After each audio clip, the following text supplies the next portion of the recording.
अमरावती बडनेरा शहरातील नागरिकांच्या दृष्टीने अत्यंत महत्त्वाचा असलेला 67 कोटी रुपये खर्चाचा जुनी वस्ती बडनेरा रेल्वे उड्डाणपूल आज जनतेच्या सेवेत दाखल झालाय।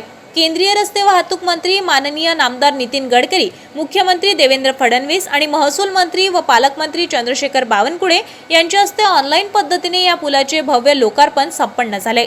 राज्यातील लोकार्पण झालेल्या 9 उड्डाणपुलामध्ये बडनेरा पुलाचाही समावेश आहे। सदर उड्डाणपूल भाजपा नेत्या माजी खासदार नवनीत राणा यांच्या खासदारकीच्या कार्यकाळात केलेल्या सातत्यपूर्ण पाठपुराव्यामुळे मंजूर झालाय। रेल्वे मंत्रालयाशी समन्वय साधून केंद्राकडून निधी उपलब्ध करून आणण्यात त्यांची महत्त्वाची भूमिका राहिली आहे। या पुलामुळे अनेक वर्षापासून रेल्वे फाटकामध्ये होणारी वाहतूक कोंडी आणि नागरिकांची गैरसोय दूर होणार आहे। कामाच्या संपूर्ण कालावधीत आमदार रवी राणा यांनी महारेल प्रशासन आणि कंत्राटदारासोबत वारंवार पाहणी करून कामाचा आढावा घेतला।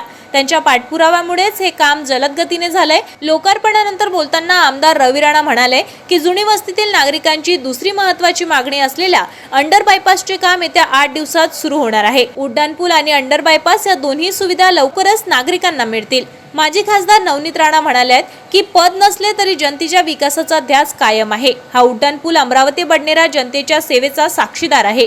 लोकार्पण सोहळ्यात बडनेरा व अंजनगाव बारी येथील सामाजिक, शैक्षणिक, सांस्कृतिक आणि क्रीडा क्षेत्रातील उल्लेखनीय काम करणाऱ्यांचा आमदार रवी राणा व नवनीत राणा यांच्या हस्ते शाल व पुष्पगुच्छ देऊन सत्कार करण्यात आलाय। शेतकरी आंदोलनात सक्रिय सहभाग घेऊन शेतकऱ्यांना न्याय मिळवून देणारे तसेच बोगस बियाणे प्रकरणात आंदोलन करून कारवाई घडवून आणणारे वायएसपी जिल्हाध्यक्ष प्रकाश साबळे, सोनाली नवले, संजय भारसाकडे, मंगेश इंगोले, अजय घुले यांचाही विशेष सत्कार करण्यात आलाय। या प्रसंगी आमदार रवी राणा, वायएसपी राष्ट्रीय अध्यक्ष निळकंठराव काटरे, भाजपा शहराध्यक्ष नितीन धांडे, उपमहापौर सचिन भेंडे, वायएसपी गटनेता नाना आमले, महारेल अधिकारी हुसैन सर, एडीएम राणे, माजी महापौर संजय नरवणे, वायएसपी जिल्हाध्यक्ष प्रकाश साबळे, महिला जिल्हाध्यक्ष सोनाली नवले यांच्यासह नगरसेवक, नगरसेविका आणि मोठ्या संख्येने नागरिक यावेळी उपस्थित होते। या बातमीचा आढावा घेतलाय आमचे प्रतिनिधी सतीश पाटील यांनी। यांच्या हातून खऱ्या अर्थाने लोकार्पण नागपूर होत आहे आणि यासाठी ज्या अधिकाऱ्यांनी, ज्या बडनेरा वासियांनी, ज्या कर्मचाऱ्यांनी, कामगारांनी सहकार्य केलं त्याबद्दल मी सगळ्यांचा धन्यवाद मानेन। आणि सगळ्यांच्या मनामध्ये आतुरता आहे की या फ्लायओव्हरमध्ये जर एखाद्या ॲम्ब्युलन्स न्यायची काम पडलं, शाळेची मुलं जातात, शाळेच्या बसेसनी कुठल्या प्रकारची मयत झाली तर त्या ठिकाणी फ्लायओव्हर कशा पद्धतीने आम्ही येऊ। तर हुसेनजींना मी सांगितलं आहे की या फ्लायओव्हर सोबत अंडरपास सुद्धा मंजूर आहे। जसा फ्लायओव्हर चालू झाला 8 दिवसाच्या अंदर अंडरपासचं काम चालू झालं पाहिजे।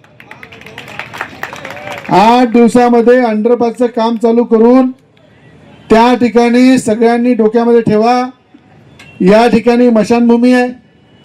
अनेक ठिकाणी ग्रामीण भागातले लोक पैदल जातात, अनेक लोक सायकलनी जातात, रिक्षानी जातात, शाळेमध्ये जाणारे मुलं जातात, ॲम्ब्युलन्स मोठ्या प्रमाणात हॉस्पिटलमध्ये न्यायची गरज पडते। या सगळ्यांसाठी येणाऱ्या काळामध्ये अंडरपास सुद्धा जनतेच्या सेवेसाठी सुरू होईल। या 65 कोटीमध्ये अंडरपास सुद्धा मंजूर झालेला आहे। म्हणून कोणी मनामध्ये ठेवू नका किशोर भाऊ।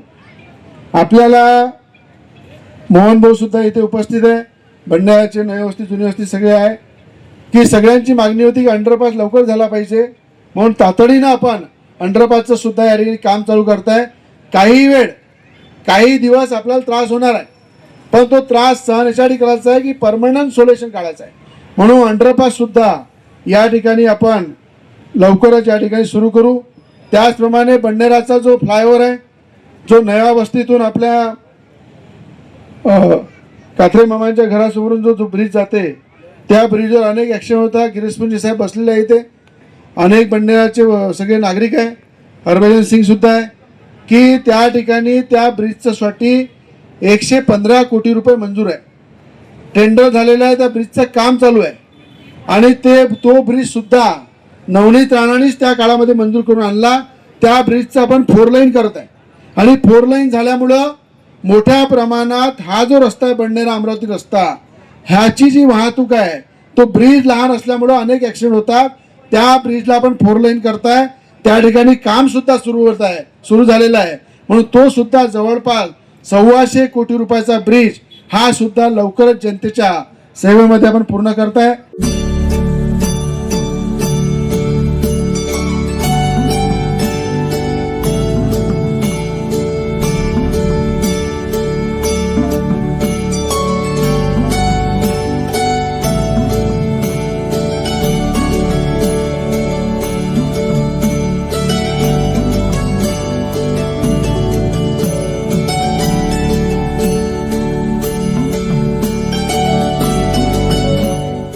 अमरावती महानगरपालिकेचे नवनियुक्त आयुक्त डॉक्टर मंगेश गोंदावले यांनी आज आपल्या पदाचा अधिकृत पदभार स्वीकारलाय.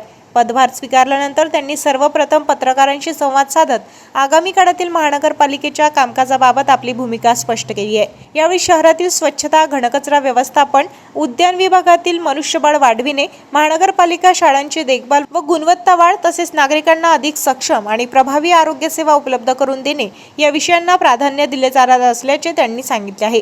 शहराच्या सर्वांगीण विकासासाठी प्रशासन अधिक गतिमान करण्याचा प्रयत्न केला जाईल. विविध विभागातील प्रलंबित कामांचा आढावा घेऊन ती तातडीने मार्गी लावण्यात येईल असे आश्वासनही डॉक्टर गोंदावले यांनी पत्रकारांशी संवाद साधताना दिले. नागरिकांना दर्जेदार नागरी सुविधा उपलब्ध करून देण्यासाठी प्रशासन, लोकप्रतिनिधी आणि नागरिक यांच्या समन्वयातून काम करण्यात येईल असा विश्वास त्यांनी व्यक्त केलाय. या बातमीचा आढावा घेतलाय आमचे प्रतिनिधी सतीश पाटील यांनी. सिव्हिक ऍडमिनिस्ट्रेशन मध्ये काम करताना थोडीशी सहृदयता असणं, लोकांच्या प्रश्नांना आपण हा एक अप्रोच असावा. कारण बऱ्याचदा आपण बघतो म्हणजे ठीक आहे आता आपण टेबलच्या या बाजूला आहे, परंतु आपण कधी कधी दुसऱ्या बाजूला सुद्धा असतो आणि तेव्हा आपल्याला जे अनुभव येतात ते आपल्या सगळ्यांनाच माहिती की कशा प्रकारचे अनुभव आहेत. तर निदान अशा पद्धतीचे किंवा अशा प्रकारचे अनुभव आपल्याकडून लोकांना मिळू नये याची खबरदारी घेणं गरजेचं आहे. जसं आपण म्हणतो की आपल्याशी जसं कोणी वागेल हे आपली जशी अपेक्षा असते तशी समोरच्या लोकांची अपेक्षा असते. तर त्या पद्धतीनं काम करणं अपेक्षित आहे की लोकांना जर काही अडीअडचणी, कारण शेवटी सिव्हिक ऍडमिनिस्ट्रेशनचं काम हे फायर फायटिंगच असतं की जे काही प्रॉब्लेम असतील ते समस्या आणि रोजची समस्या वेगळी असू शकते. तर त्या दृष्टीनं प्रायोरिटाईज करून आपल्याला काम करणं हे गरजेचं आहे.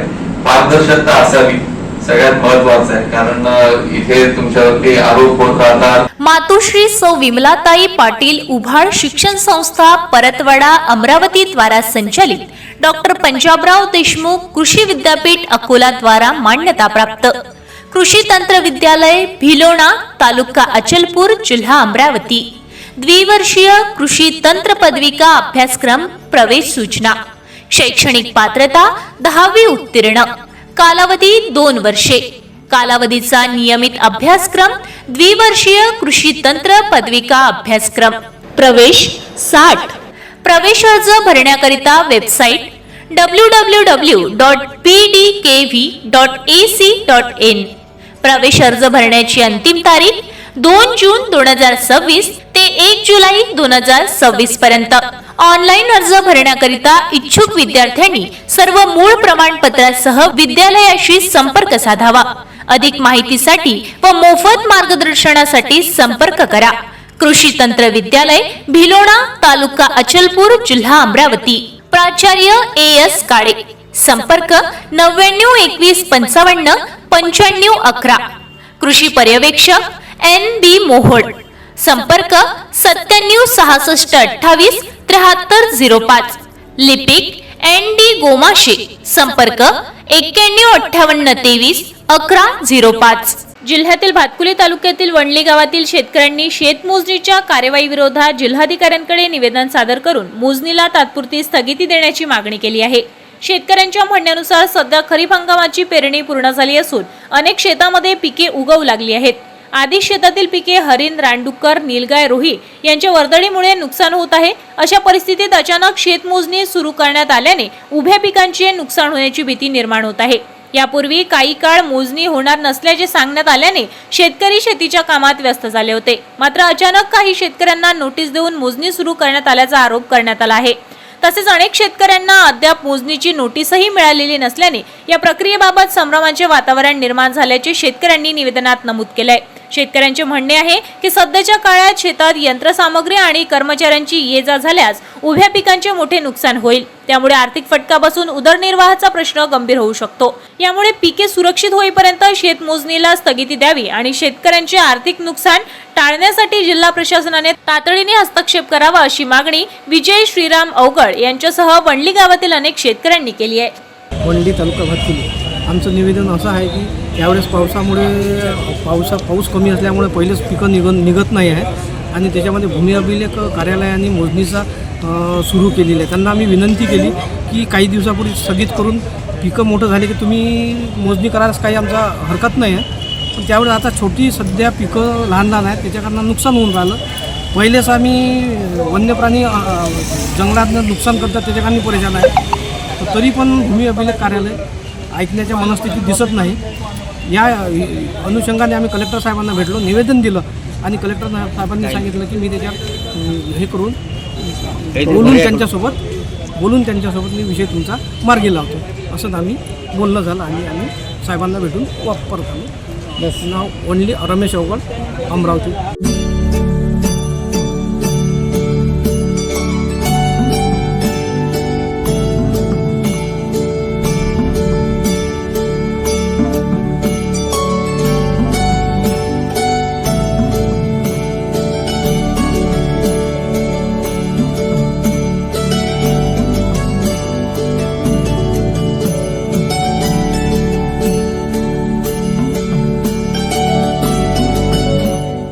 राज्यामध्ये 12वीच्या परीक्षेदरम्यान सामूहिक कॉपी व इतर गैरप्रकार प्रकरणाची राज्यामध्ये सुमारे 1469 सामूहिक कॉपीची प्रकरणे निदर्शनास आली असून त्यापैकी सर्वाधिक 650 प्रकरणे अमरावती विभागात तर 501 प्रकरण छत्रपती संभाजीनगर विभागात आढळली आहेत. भविष्यात परीक्षा प्रक्रियेची विश्वासार्हता अबाधित राखण्यासाठी व सामूहिक कॉपी व इतर गैरप्रकारांना आळा घालण्यासाठी शासनाने कोणती कार्यवाही केली असा प्रश्न आमदार सौ सुलभाताई संजय खोडके यांनी राज्य विधिमंडळात सक्षम उपस्थित केलाय. यावर उत्तर देताना राज्याचे शालेय मंत्री दादाजी भुसे यांनी 12वीच्या परीक्षेदरम्यान विविध परीक्षा केंद्रावर घडलेल्या गैरप्रकाराप्रकरणी एकूण 15 जणांवर फौजदारी गुन्हे दाखल करण्याचे आदेश दिले. त्यानुसार अमरावती विभागामध्ये 8, नागपूर विभागामध्ये 3, छत्रपती संभाजीनगर विभागामध्ये 3 तसेच लातूर विभागामध्ये 1 प्रकरणात FIR दाखल करण्यात आले. आमदार सौ सुलभाताई संजय खोडके यांनी राज्य विधिमंडळाला अवगत केलंय की महाराष्ट्र राज्य माध्यमिक व उच्च माध्यमिक शिक्षण मंडळाच्या इयत्ता 10वी व इयत्ता 12वीच्या बोर्ड परीक्षा कॉपीमुक्त व निकोप वातावरणात होण्यासाठी प्रभावी कार्यवाही व उपाययोजना करणे आवश्यक आहे. मात्र दरवर्षी या परीक्षेदरम्यान गैरप्रकार घडत असल्याचे समोर येत आहे. मंडळामार्फत कॉपीमुक्त अभियान राबवण्यात येत असताना तसेच बहुतांश परीक्षा केंद्रामध्ये CCTV कॅमेरे बसवण्यात आलेले असतानाही मोठ्या प्रमाणावर गैरप्रकार घडत आहेत. सर्वाधिक 650 प्रकरणे अमरावती विभागात तर 501 प्रकरण छत्रपती संभाजीनगर विभागात घडली आहे. भविष्यात परीक्षा प्रक्रियेची विश्वासार्हता अबाधित ठेवणे, सामूहिक कॉपी व इतर प्रकारांना आळा घालणे, तांत्रिक देखरेख अधिक प्रभावी करणे आवश्यक आहे. यामुळे राज्यामध्ये सुमारे 1469 सामूहिक कॉपींची गैरप्रकारांमध्ये संबंधित परीक्षा केंद्रावरील अधिकारी व कर्मचाऱ्यांविरुद्ध कार्यवाही करणार का असा प्रश्न आमदार सौ सुलभाताई संजय खोडके यांनी पावसाळी अधिवेशनाच्या निमित्ताने राज्य विधिमंडळासमक्ष उपस्थित केलाय. यावर उत्तर देताना शालेय मंत्री दादाजी भुसे यांनी सांगितलंय की माध्यमिक व उच्च माध्यमिक शिक्षण मंडळामार्फत सुमारे 100 कर्मचाऱ्यांवर निलंबनाची कारवाई करण्यात आली असून अमरावती विभागातील 8, नागपूर विभागामध्ये 3, छत्रपती संभाजी विभागातील 3 तसेच लातूर विभागातील 1 प्रकरणात फौजदारी गुन्हे दाखल करण्याचे आदेश मंत्री महोदयांनी दिले आहे. तसेच राज्यातील 10वी आणि 12वीच्या परीक्षा कॉपीमुक्त व निकोप वातावरणात पार पडण्यासाठी व बोर्ड परीक्षांचे आयोजन गुणवत्तापूर्वक व सुरक्षित वातावरणात होण्यासाठी जिल्हास्तरीय नियंत्रण व समन्वय समितीची पुनर्रचना करून दक्षता समितीची जबाबदारी व कार्य निश्चित करण्याचे आदेश मंत्री महोदयांनी यावेळी दिले. मातोश्री सौ विमलाताई पाटील उभाळ शिक्षण संस्था परतवाडा अमरावती द्वारा संचालित डॉक्टर पंजाबराव देशमुख कृषी विद्यापीठ अकोला द्वारा मान्यता प्राप्त कृषी तंत्र विद्यालय भिलोणा तालुका अचलपूर जिल्हा अमरावती द्विवर्षीय कृषी तंत्र पदविका अभ्यासक्रम प्रवेश सूचना शैक्षणिक पात्रता 10वी उत्तीर्ण कालावधी 2 वर्षे कालावधीचा नियमित अभ्यासक्रम द्विवर्षीय कृषी तंत्र पदविका अभ्यासक्रम प्रवेश 60 प्रवेश अर्ज भरण्याकरिता वेबसाईट www.pdkv.ac.in प्रवेश अर्ज भरण्याची अंतिम तारीख 2 जून 2026 ते 1 जुलै 2026 पर्यंत. ऑनलाईन अर्ज भरण्याकरिता इच्छुक विद्यार्थ्यांनी सर्व मूळ प्रमाणपत्रासह विद्यालयाशी संपर्क साधावा. अधिक माहितीसाठी व मोफत मार्गदर्शनासाठी संपर्क करा. कृषी तंत्र विद्यालय भिलोणा तालुका अचलपूर जिल्हा अमरावती. प्राचार्य AS काळे. संपर्क 992155 9511. कृषी पर्यवेक्षक NB मोहोड. संपर्क 976628 7305. लिपिक ND गोमाशे. संपर्क 9158231105. कृषी विद्यापीठ धारावाड कर्नाटक येथील कृषी महाविद्यालयाच्या वनस्पती रोगशास्त्र विभागातर्फे माजी कुलगुरू व ज्येष्ठ वनस्पती रोगशास्त्र स्वर्गीय डॉक्टर आर के हेगडे यांच्या स्मरणार्थ आयोजित करण्यात आलेल्या 20व्या डॉक्टर आर के हेगडे स्मृती व्याख्यानमालेत डॉक्टर पंजाबराव देशमुख कृषी विद्यापीठ अकोल्याचे माजी विस्तार शिक्षण संचालक व ज्येष्ठ वनस्पती रोगशास्त्र डॉक्टर राजेंद्र एम गाडे यांनी प्रतिष्ठेचे स्मृती व्याख्यान दिले। या कार्यक्रमाच्या अध्यक्षस्थानी कृषी विद्यापीठ धारवाडचे कुलगुरू डॉक्टर मंजुनाथ एम व्ही होते। कार्यक्रमाची सुरुवात वंदे मातरम विद्यापीठ गीत व प्रार्थनेने झाली। प्रास्ताविक व स्वागत कृषी महाविद्यालयाचे अधिष्ठाता तथा कॅम्पस प्रमुख डॉक्टर श्रीपाद एच कुलकर्णी यांनी केले, तर प्रमुख पाहुण्यांचा परिचय डॉक्टर गाडे यांच्या कृषी शिक्षक, संशोधन, विस्तार शिक्षण आणि वनस्पती रोगशास्त्र क्षेत्रातील उल्लेखनीय योगदानाचा परिचय डॉक्टर एस आल हर्लापूल विभाग प्रमुख यांनी करून दिलाय। कार्यक्रमात स्वर्गीय डॉक्टर आर के हेगडे यांच्या प्रतिमेस पुष्पांजली अर्पण करण्यात आली। त्यांच्या कार्याचा परिचय डॉक्टर गुरुदत्त हेगडे यांनी करून दिलाय। त्यानंतर स्वर्गीय डॉक्टर हेगडे यांच्या कन्या श्रीमती आशा भट, इंडियन फायटोलॉजिस्ट सोसायटी दक्षिण विभागचे विभागीय सदस्य मल्लिकार्जुन केंगनाड तसेच association of plot pathologist central इंडियाचे अध्यक्ष व USA धारावाडचे माजी विद्यार्थी डॉक्टर BT राऊत यांनी स्वर्गीय हेगडे यांच्या कार्याच्या आठवणीचा उजाळा देत त्यांच्या वैज्ञानिक योगदान, दूरदृष्टी आणि नेतृत्वाला भावपूर्ण श्रद्धांजली अर्पण केली आहे। संत्रा उद्योगासमोर मोठे आव्हान, कृषी बुद्धिमत्ता, जैव तंत्रज्ञान आणि अचूक रोग व्यवस्थापनाचा समन्वयित वापर या विषयावर आपल्या व्याख्यानात डॉक्टर गाडे यांनी फायटोस्थोरा रोगाचे जीवनशास्त्र, प्रसार, आर्थिक परिणाम आणि आधुनिक निदान तंत्रज्ञानाची सविस्तर माहिती दिली आहे। त्यांनी PCR, QPCR, लॅम्प यांसारख्या अत्याधुनिक अविष्ण तंत्रज्ञानाच्या रोगाचे जलद व अचूक निदान, प्रतिकारक्षम रूट स्टॉकचा वापर, जैविक नियंत्रण, अचूक सिंचन व्यवस्थापन, बागेची स्वच्छता, शास्त्रीय बुरशीनाशकांचा वापर तसेच कृत्रिम बुद्धिमत्ता, जैव तंत्रज्ञान, रिमोट सेन्सिंग, ड्रोन, डिजिटल कृषी व हवामानातील पूर्वसूचना प्रणाली यांच्या सहाय्याने फायटोस्थोरा रोगाचे प्रभावी व्यवस्थापन कसे करता येईल याचे सखोल विवेचन केले। भविष्यात आधुनिक तंत्रज्ञान आणि पारंपरिक रोग व्यवस्थापन यांचा समन्वय शाश्वत संत्रा उत्पादनाची आवश्यकता असल्याचे त्यांनी स्पष्ट केले। कार्यक्रमाचे आणखी एक वैशिष्ट्य म्हणजे स्वर्गीय डॉक्टर आर के हेगडे यांच्या पत्नी रमणी हेगडे तथा त्यांची कन्या यांची उपस्थिती होती। या कार्यक्रमासाठी ते ऑस्ट्रेलियावरून येऊन त्यांनी सहभाग दर्शविला। इतकेच नव्हे तर त्यांनी वनस्पती रोगशास्त्र विभागातील शैक्षणिक उपक्रमांचा प्रोत्साहन देण्यासाठी ₹1 लाखांची देणगी सुद्धा जाहीर केली आहे। तसेच डॉक्टर BT राऊत यांनी या प्रतिष्ठान स्मृती व्याख्यानमालेच्या सातत्यासाठी आर्थिक सहकार्याची घोषणा केली आहे। विशेष उल्लेखनीय बाब म्हणजे डॉक्टर राजेंद्र एम गाडे यांनी नुकतीच जगातील 3ऱ्या क्रमांकाची वनस्पती रोगशास्त्र क्षेत्रातील अग्रगण्य वैज्ञानिक संस्था इंडियन फायटोलॉजिस्ट सोसायटी नवी दिल्लीच्या अध्यक्षपदी निवड झाली आहे। हा बहुमान केवळ त्यांच्यासाठीच नव्हे तर डॉक्टर पंजाबराव देशमुख कृषी विद्यापीठ अकोला यांच्यासाठीही अत्यंत गौरवास्पद आहे। डॉक्टर गाडे यांनी या विद्यापीठातील प्राध्यापक, सहयोगी अधिष्ठाता, विस्तार शिक्षण संचालक अशा विविध महत्त्वपूर्ण पदांवर कार्य करून कृषी शिक्षण, संशोधन व विस्तार सेवेत उल्लेखनीय योगदान दिले आहे। त्यांच्या या निवडीमुळे PDKV अकोल्याच्या सिरपेचात आणखी एक मानाचा तुरा रोवला गेला आहे। या कार्यक्रमास कृषी विश्वविद्यालय कर्नाटक, रायचूर, बंगलोर तसेच माजी कुलगुरू तथा प्राध्यापक, धारवाड विश्वविद्यालयाचे व्यवस्थापक मंडळाचे सदस्य, विद्यापीठातील शास्त्रज्ञ, प्राध्यापक, संशोधक, विद्यार्थी, कर्नाटक शासनाचे अधिकारी तसेच देशभरातील वनस्पती रोगशास्त्र मोठ्या संख्येने उपस्थित होते। पदव्युत्तर विद्यार्थ्यांना पारितोषिक वितरणानंतर कुलगुरू डॉक्टर मंजुनाथ MV यांनी अध्यक्षीय समारोप केलाय। डॉक्टर SAL राव यांनी आभार प्रदर्शन केले तर राष्ट्रगीताने कार्यक्रमाची सांगता झाली आहे।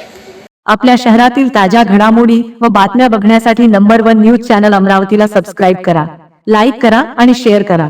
संपर्क करा संपादक नितीन पाटील मुळे। संपर्क क्रमांक 9921589663।